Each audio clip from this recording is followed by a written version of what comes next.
Assalamualaikum warahmatullahi wabarakatuh. Waalaikumsalam warahmatullahi wabarakatuh. Alhamdulillah. Allahumma salli ala Muhammad wa ala ali Muhammad. Allahumma shalli alaihi. Allahumma salli alaihi. Sahabat-sahabat yang ada di rumah, kami kembali lagi untuk podcast yang kedua dengan narasumber dengan Muhyiddin yang berbeda. Karena Muhyiddin yang tadi malam, yang kemarin sebelumnya ada kesibukan. Dan malam ini kayaknya topik kita nggak terlalu berat-berat amat seperti yang tadi malam. Kita akan ngobrol santai.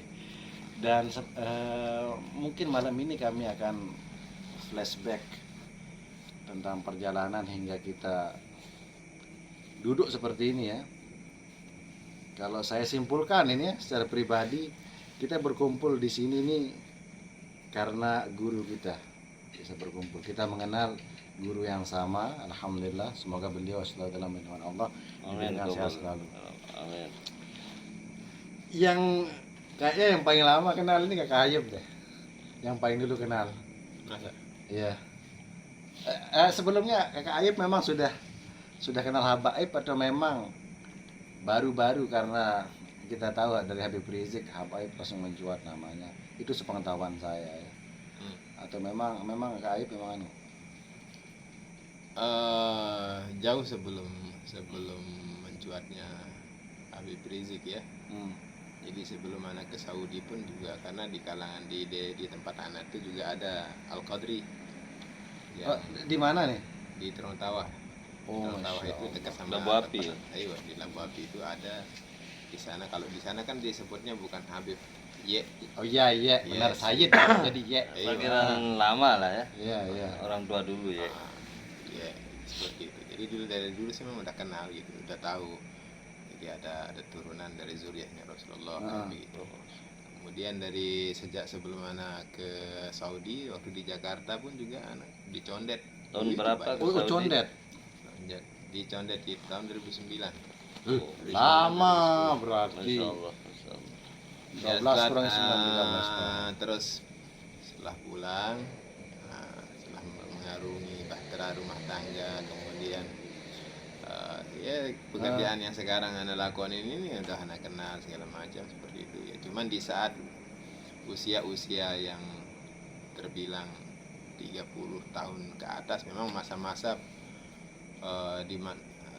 di sana masa-masa orang lagi mencari-cari jati diri. Kemudian kalau kita udah bergelut di masalah keduniaan, siapa yang kira-kira akan Gitu. jadi guru kita gitu kan, murabi kita gitu.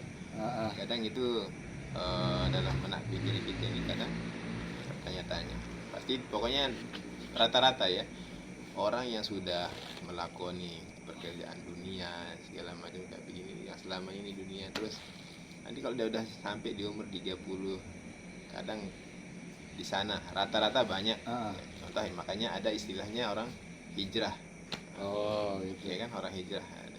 Oh dari sana berarti ya. Kayak artis-artis itu kan istilahnya di usia-usia mereka ini udah di 30 tahun ke atas ini udah mereka bimbang. Apalagi mendekati 40 ya. Iya. Dari 40 itu biasanya seperti itu. Iya.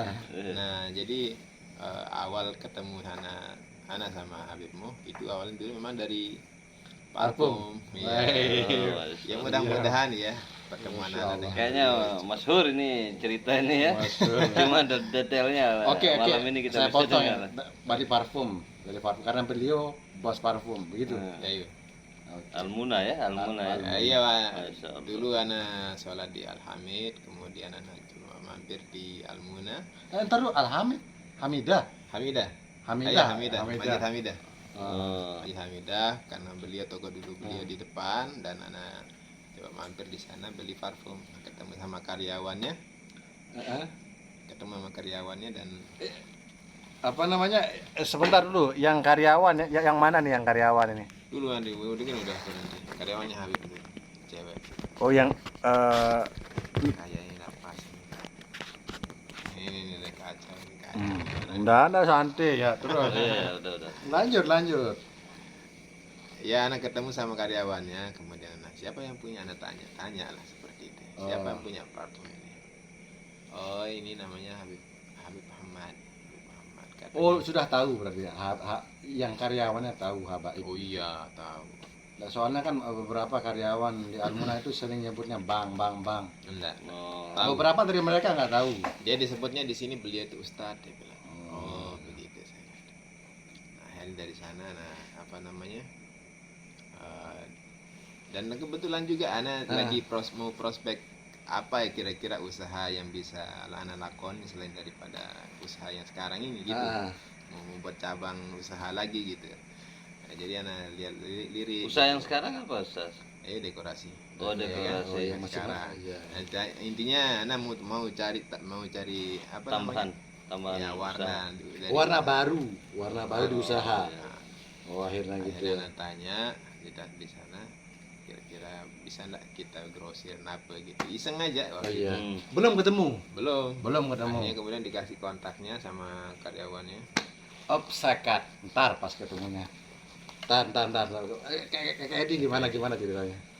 Kalau saya ceritanya Masya Allah ya, tapi kayaknya Ini paling asik. Subhanallah.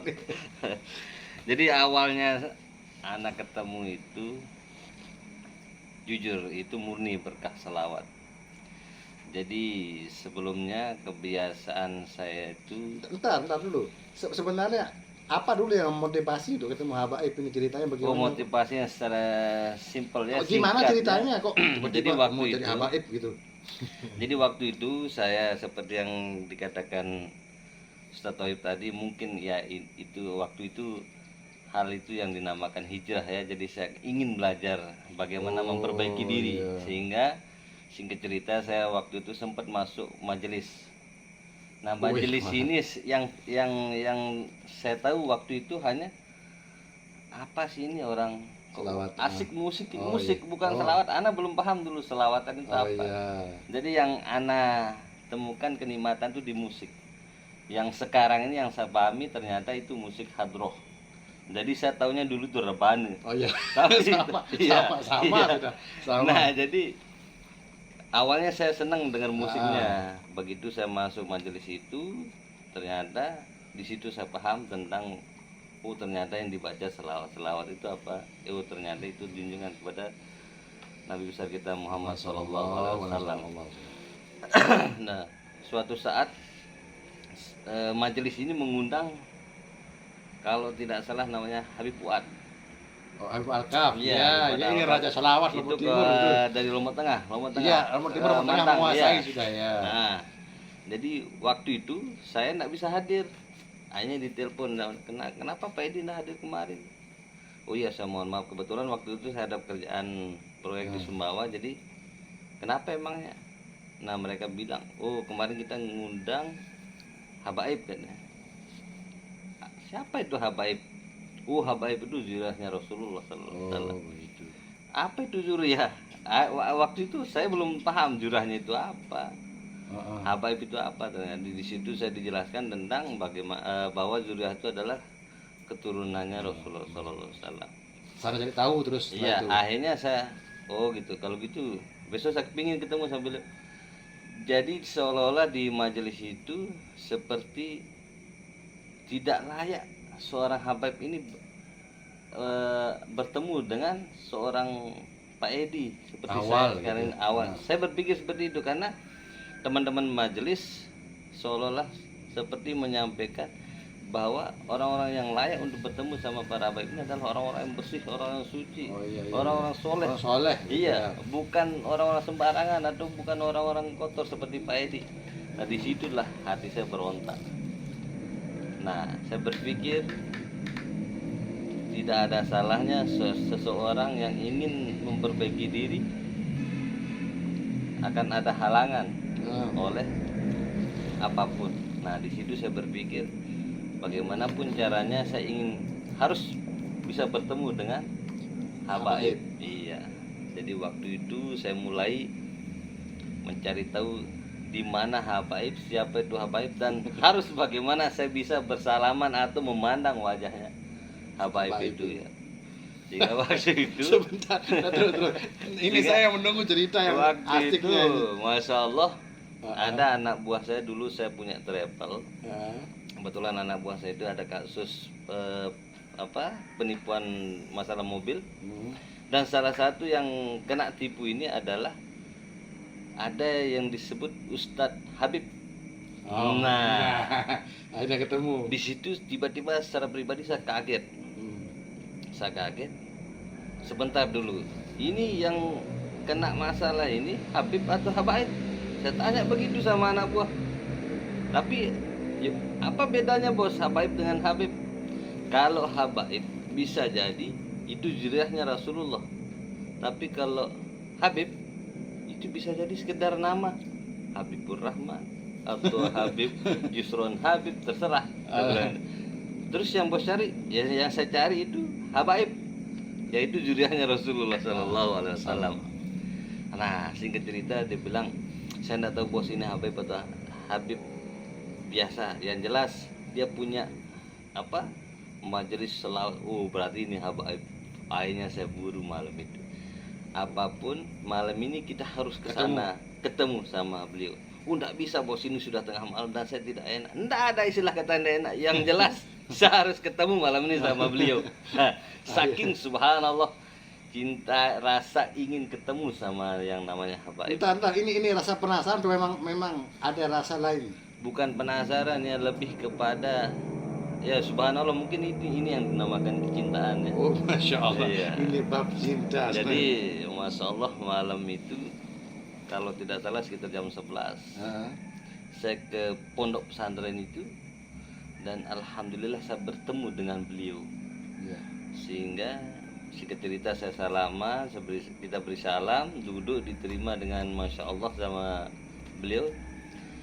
Ketika ngobrol-ngobrol di berugaknya beliau, saya cerita apa yang membuat Pak Edi ingin ketemu dengan saya dan ada apa. Saya hanya sampaikan tidak ada apa-apa Ustaz, saya ini Pak Edi yang hanya sekedar ingin menemui Habaib. Makanya kenapa saya sampai bisa datang malam ini ke tempat antum. Anak bilang begitu. Dan subhanallah, singkat cerita beliau bilang di ujung pertemuan saya malam itu, mohon ketika waktu itu saya minta nomor beliau terakhir. Akhirnya setelah bertemu panjang lebar segala macam, akhirnya begitu anak pulang, anak minta nomornya beliau. Apaan Bib? Boleh anak minta nomornya? Oh boleh Pak Edi, silahkan Pak. Oh ya, anak catat nomornya beliau ini. Begitu anak catat, anak mau simpen nomor. Apaan Bib? Habib siapa? Anak mau simpen nama antum, mohon maaf, dengan Habib siapa? Di situ ternyata subhanallah, cita-cita saya ingin bertemu dengan seorang Habib itu ternyata belum kesampaian malam itu. Karena ternyata namanya, begitu saya musim namanya, ternyata beliau itu bukan Habib tapi Habibur Rahman. Masya Allah. Akhirnya ya subhanallah, tapi ya beliau tuh subhanallah ilmunya yang berarti sama semua kisahnya. Jadi malam itu artinya saya belum sempat bertemu sama ya. Tetapi setelah tapi dari malam itu meskipun saya belum bertemu dengan Habaib, saya tidak putus asa, iya. Jadi setiap hari, setiap waktu saya selalu menghubungi siapa sekiranya teman-teman atau orang-orang yang bisa mempertemukan saya dengan Habaib. Nah, dan subhanallah ada sahabat saya, Ustaz Haikal kayaknya. bukan. Enggak. Jadi sahabat saya ini dari Montong. Haji Ajis. Ya. Oh, masya Allah. Itu beliau dipanggil IG dulu. Jadi di situ saya lihat statusnya. Nah, subhanallah, beliaulah orang yang pertama kali mempertemukan anak. Sebentar. Ya, oke. Ya. Bentar dulu, ini belum ke arah ketemunya. Ya, ini berarti kalian berdua sama ceritanya. Antum berdua nih sama ceritanya, memang karena memang mau hijrah. Itu motivasi berarti ya. Kalau artinya bukan karena nggak disengaja. Ya. Beda sama saya kan nggak sengaja memang. Oh iya. Saya dulu ini saya harus karena kita nggak paham ya, kita awam sekali. Saya dulu kirain Habib itu tabib. Saya dulu pembenci Habib Rizik. Masya Allah. Saya pembenci Habib Rizik. Di BTN tempat saya ngontrak itu yang menjadi awal mula saya mengenal habaib. Jadi saya diceritakan oleh salah seorang teman di sana namanya Pak Irwan Satriawan bahwa habaib itu adalah zuriat. Jadi kita dulu olok-olokan, ini habib ini saling olokan itu sebut nama habib. Ternyata itu disematkan hanya untuk zuriat Nabi. Dan sama guru kita yang sekarang belum tahu sama sekali. Gara-gara parfum juga ceritanya. Jadi gimana aja bisa ketemu coba gitu sama habib ini.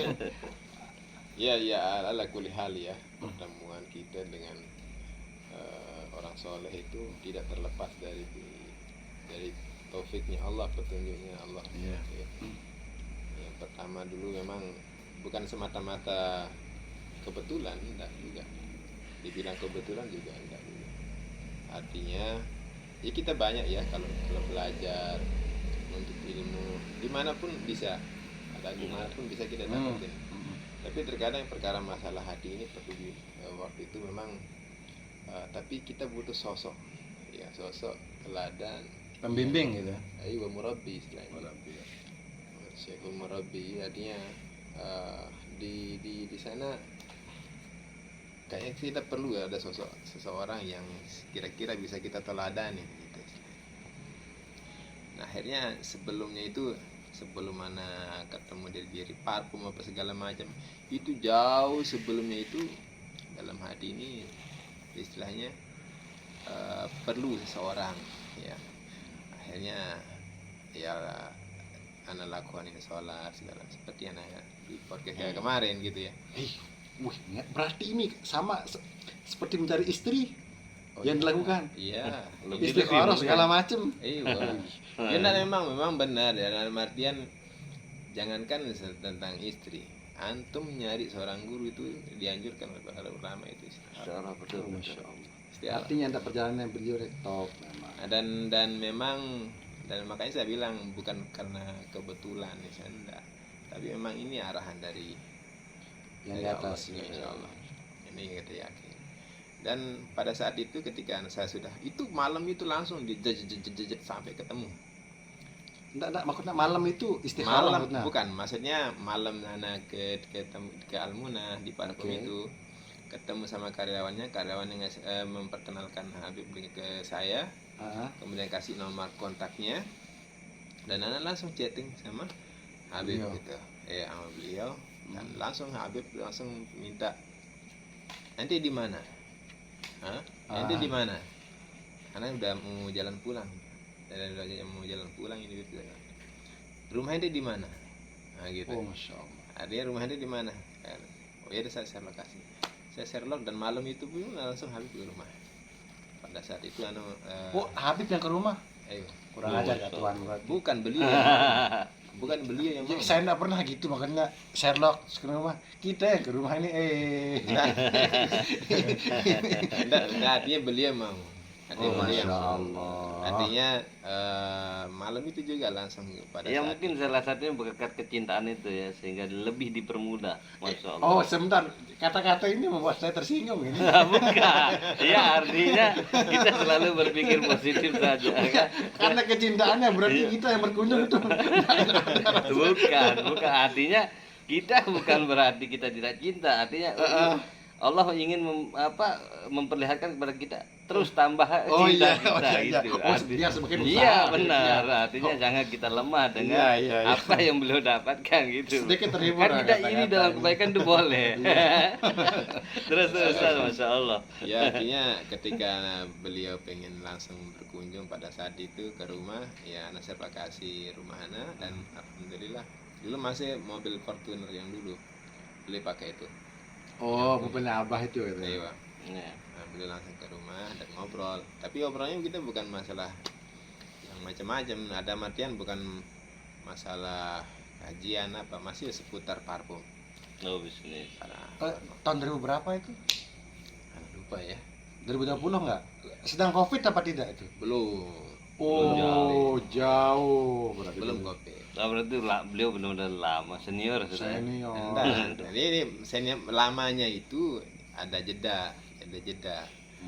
Sampai kita ya dibilang walaupun mungkin kurang aktifnya ya. Dia waktu ketika ketemu sama beliau itu di rumah langsung ada kita ngobrol masalah parfum segala macam kayak begitu ya. Hmm. Namun di sana itu di sela-sela seperti itu ya anak curhat sedikit demi sedikit gitu ya.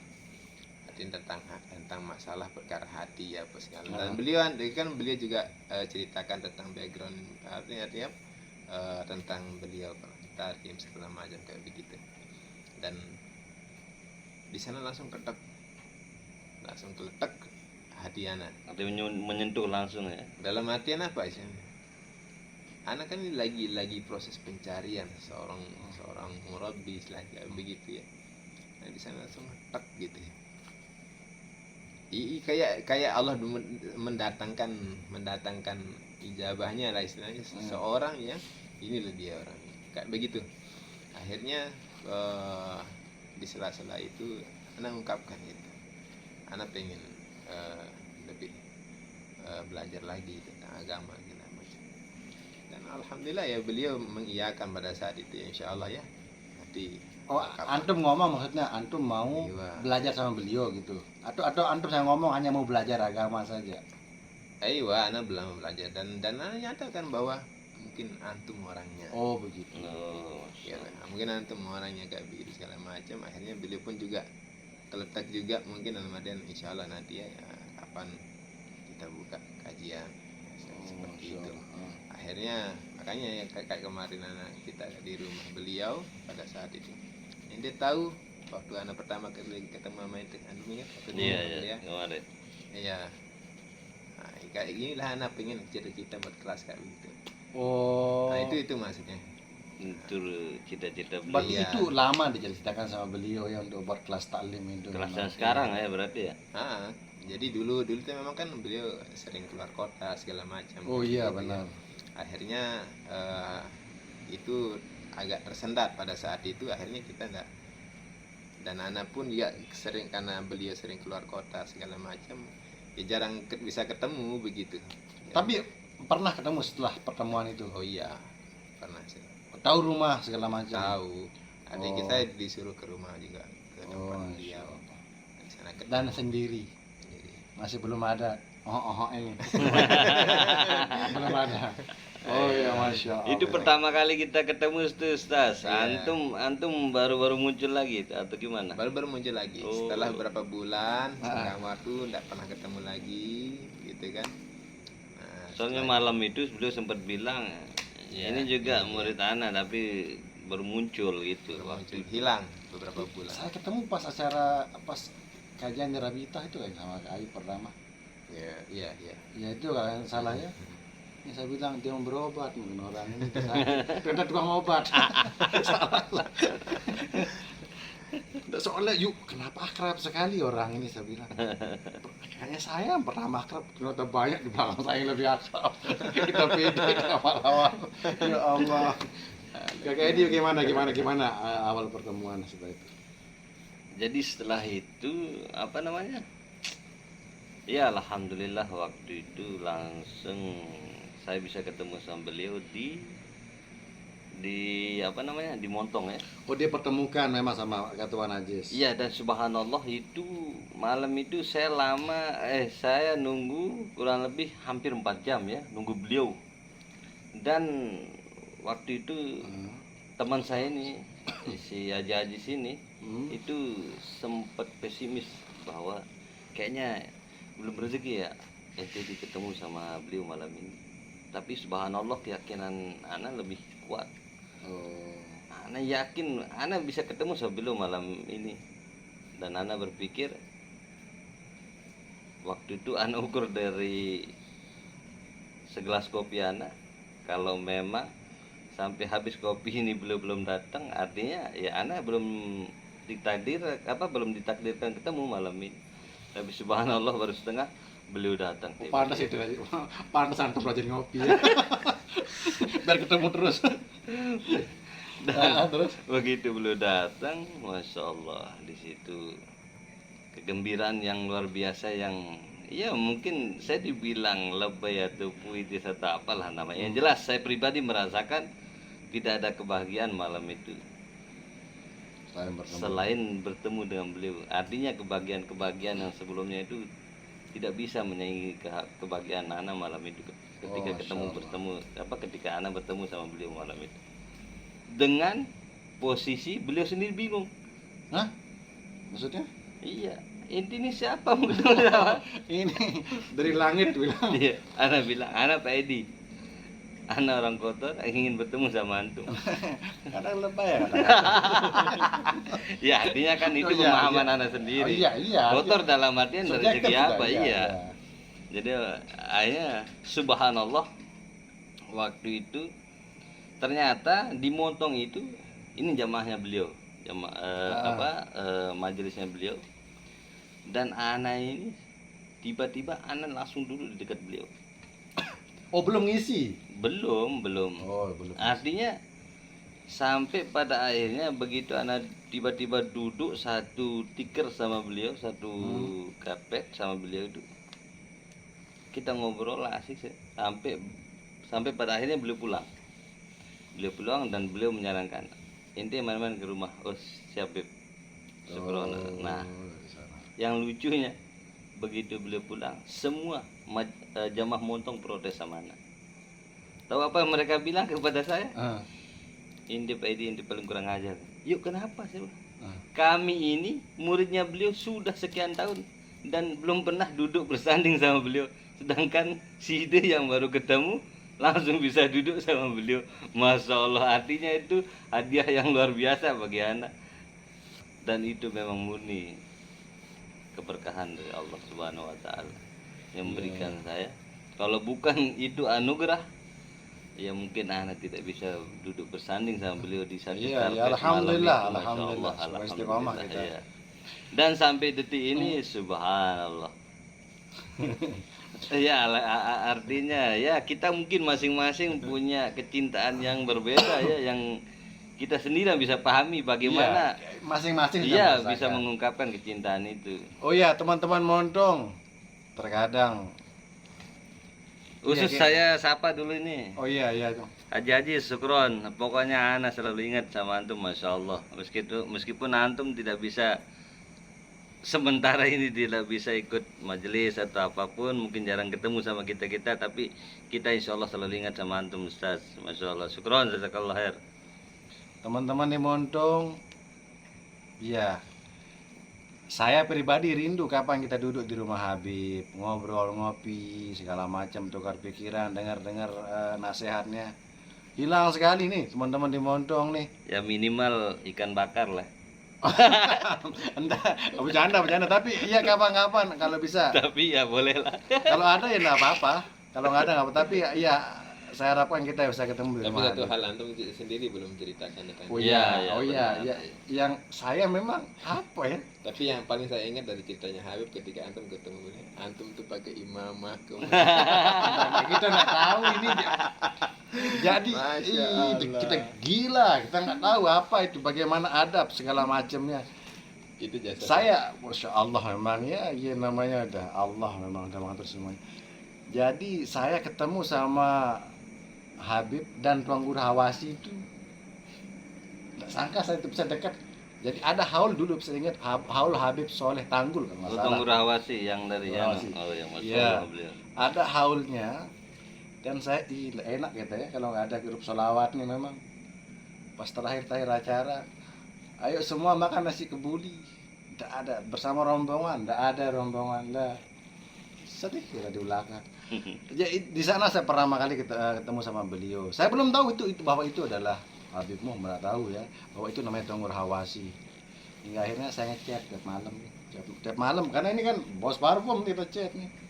Assalamualaikum, apa kabar, bla bla. Mungkin Habib jenuh ya, karena ini orang gila ngechat segala macam. Hingga akhirnya beliau minta saya ke sana, datang sudah ke sini. Dari sanalah ketemu akhirnya. Gitu kira-kira. Kostumnya. Ini kostum kita nih. Kita pakai imamah, Ayo. topi kopiahnya pakai batik. Ya, pokoknya dia ngawak-ngawak. Nah, pikiran antum pakai imamah ke sana itu apa motivasinya? Ini kita lihat Habib Bahar, Habib Rizik pakai imamah ini. Oh, Mengikuti tren berarti ya. tren ulama sudah ini. Iya, Oh. tren yang tapi pada waktu itu antum belum paham Belum apa paham. maksud. Oh ya maksud. Datang ke sana, yuk. Pakai jubah. Belum ada. Belum dah pakai jubah, imamah, rida, kita pakai gitu. Serasa paling alim sudah. Sampai sana Habib ini biasa-biasa aja pakai. Belum ditegur Habib ini. Belum ditegur hingga akhirnya ditegur secara perlahan. Ente jangan gila. Ternyata ada adabnya segala macam seperti itu. Tapi subhanallah. Itu langsung antum buka apa gimana?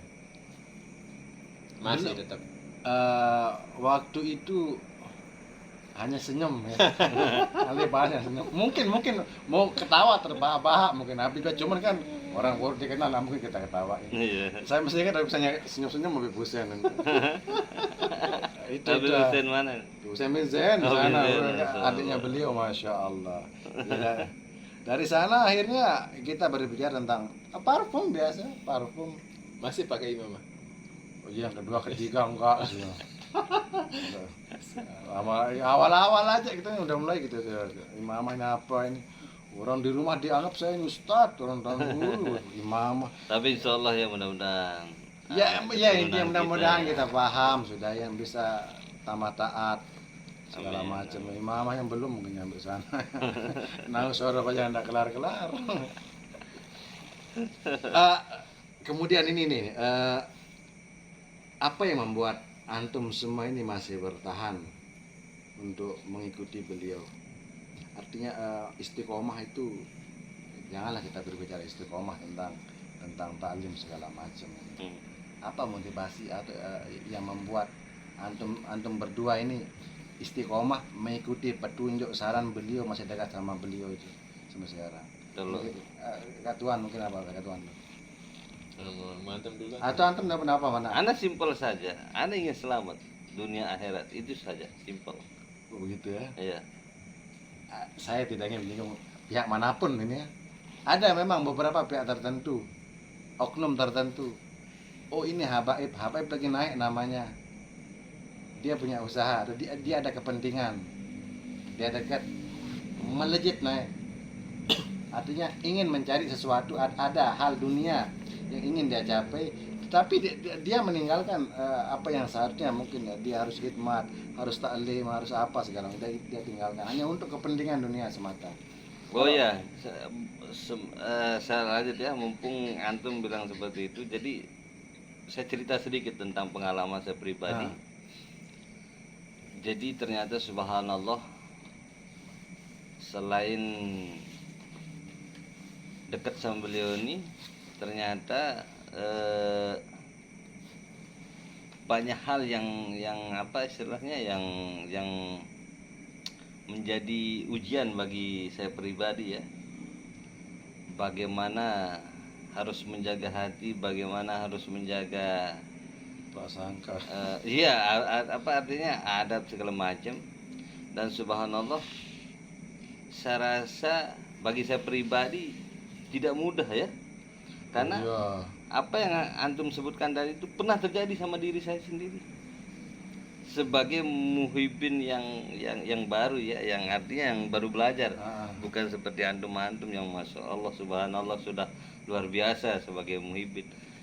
Ana ini masih belajar ya. Meskipun ana baru belajar pun ujiannya luar biasa. Kenapa saya bilang?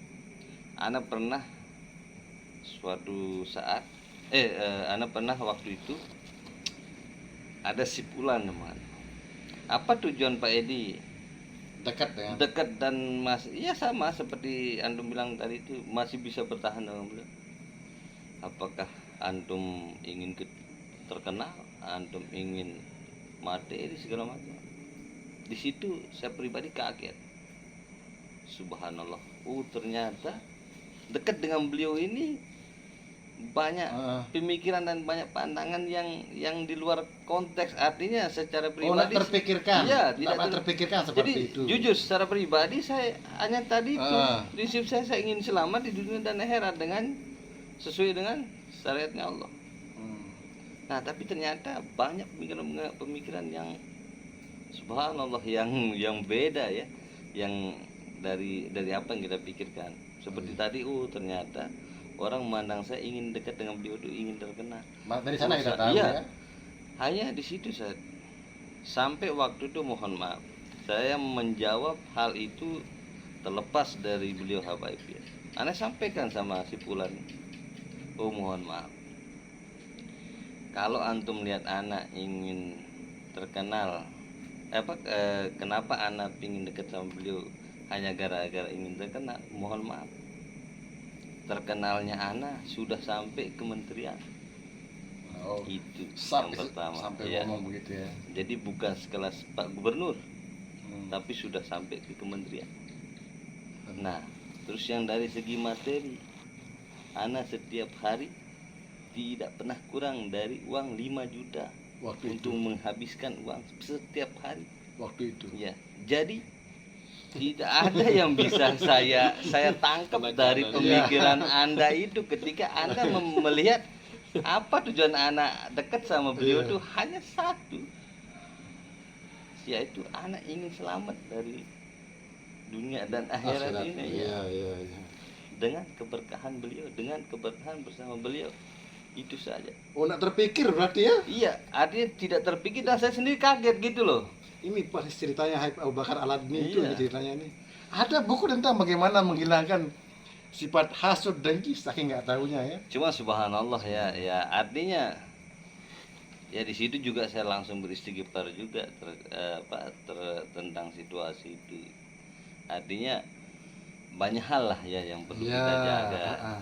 Pertama bagaimana membersihkan hati, perasaan, pokoknya akhirnya sambil jalan belajar. Ya sambil belajar lah. Katuan gimana? Apa yang membuat bertahan? Saya teringat kalau masalah ini, saya teringat dengan kalamnya Habib Umar bin Habib. Kalau kau ingin merubah keadaanmu dalam kehidupanmu ini, tapi kau bingung dari mana harus memulainya. Baik. Siapa itu? Anda Pak? Mungkin ini banyak orang bercita-cita dengan kemelut hidup yang dia alami, dengan segelumit persoalan kehidupan yang dia alami. Oke. Tapi ini di dalam hatinya dia pengen merubah ini, pokoknya harus berubah ini. Tapi dia bingung dari mana dia harus memulai perubahan itu ke arah yang jauh lebih baik itu, dari mana dia harus memulainya. Nah, ini kan orang kadang banyak bingung. Dia kepinginnya berubah, niatnya untuk berubah itu besar. Start dari mana? Tapi mau startnya dari mana? Memulainya dari mana? Kata Habib Umar, kalau kau ingin merubah kehidupanmu dari yang buruk ke arah yang jauh lebih baik lagi, dari baik jauh lebih baik lagi, maka tapi kau bingung dari mana kau akan memulainya, kau mulailah dengan sholawat. Ini artinya apa? Di satu sisi bisa didefinisikan adalah sholawat ini artinya komunikasi, interaksi kita dengan baginda Rasulullah SAW itu harus tetap terkoneksi, gitu. Harus tetap terkoneksi. Artinya apa? Koneksinya kita, ya, bukan hanya dengan sholawat saja, dengan seluruh elemen-elemen yang berkaitan dengan baginda Nabi, itu harus terkoneksi. Nah, salah satunya apa? Selain daripada sholawat ini, ada zuriyahnya Rasulullah yang dimana darah dagingnya Rasulullah SAW mengalir di dalam tubuh seorang habaib. Oke. Right. Nah, artinya koneksi sinyal-sinyal ini selain kita bersolawat juga dengan, makanya terkadang anak itu salah satu yang kadang dalam hati anak terkadang memang mungkin ketawaduannya daripada seorang habaib ya. Ketika kita musalamin kemudian beliau menarik daripada tangannya, padahal di dalam satu sisi kadang anak pribadi ya, dalam hati anak, ya Allah, anak ini ingin mencium daripada daging yang tumbuh dari darahnya baginda Nabi.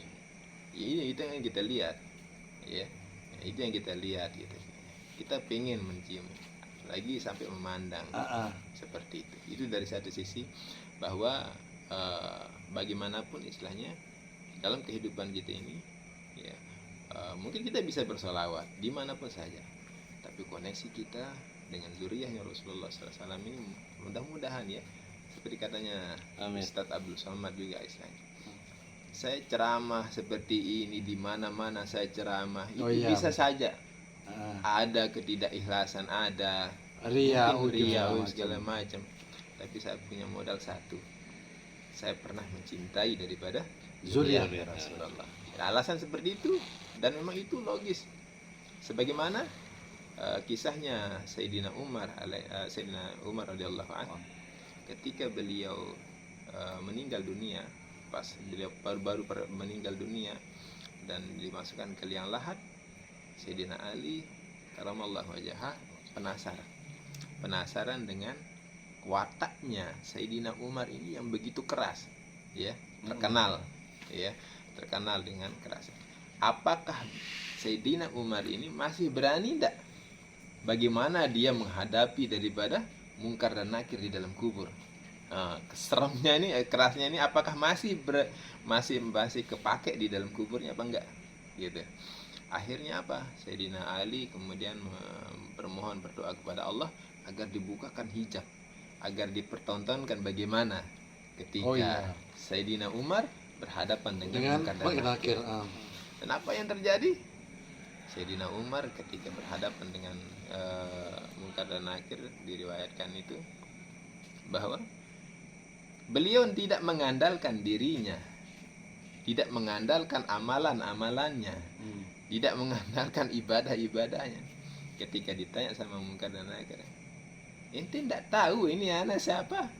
Hah? Anak ini sahabatnya Khalilullah, kekasihnya Allah. Saya ini sahabatnya baginda Nabi Muhammad SAW.